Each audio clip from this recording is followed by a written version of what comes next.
Hello friends, आप सभी का स्वागत है आपके अपने चैनल शिवरतन हिंदी कहानी में। दोस्तों, आज हम सुनने जा रहे हैं आलसी ब्राह्मण की कहानी, जिन्न और ब्राह्मण। एक समय की बात है, एक गांव में एक ब्राह्मण रहता था।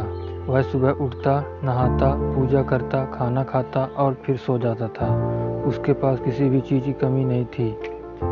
एक बड़ा खेत, खाना पका कर देने वाली एक सुंदर सी पत्नी और 2 बच्चों का अच्छा परिवार था। सब कुछ होने के बाद भी ब्राह्मण के घर वाले एक बात से बहुत परेशान थे। वो बात यह थी कि ब्राह्मण बहुत आलसी था।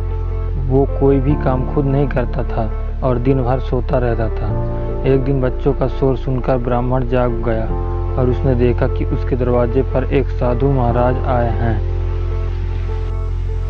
ब्राह्मण और उसकी पत्नी ने साधु महाराज जी का स्वागत किया और उन्हें भोजन कराया।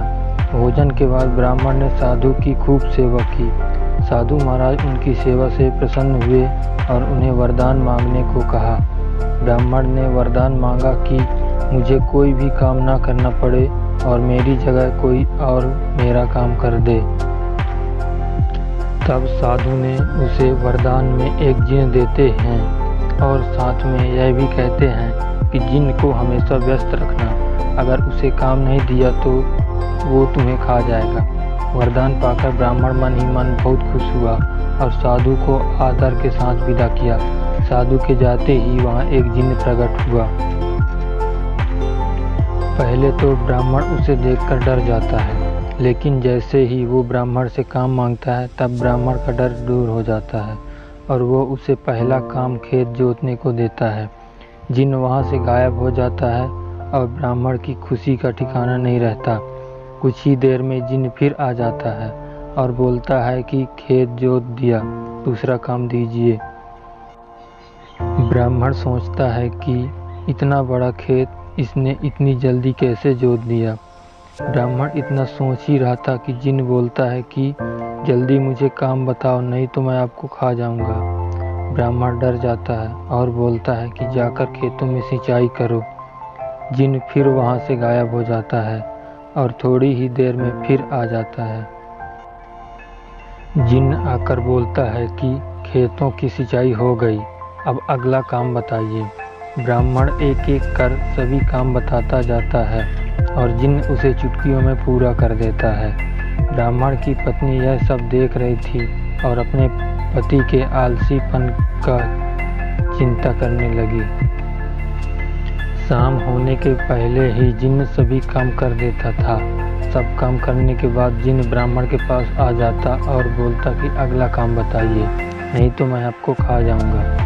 अब ब्राह्मण के पास कोई भी काम नहीं बचा जो उसे करने के लिए कह सके।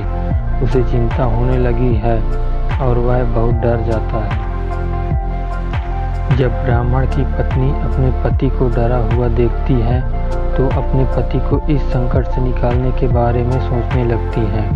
वह ब्राह्मण से बोलती है कि स्वामी, अगर आप मुझे वचन देंगे कि आप कभी आलस नहीं करेंगे और अपने सभी काम खुद करेंगे तो मैं इस जिन्न को काम दे सकती हूँ। इस पर ब्राह्मण सोचता है कि पता नहीं यह क्या काम देगी। अपनी जान बचाने के लिए ब्राह्मण अपनी पत्नी को वचन दे देता है।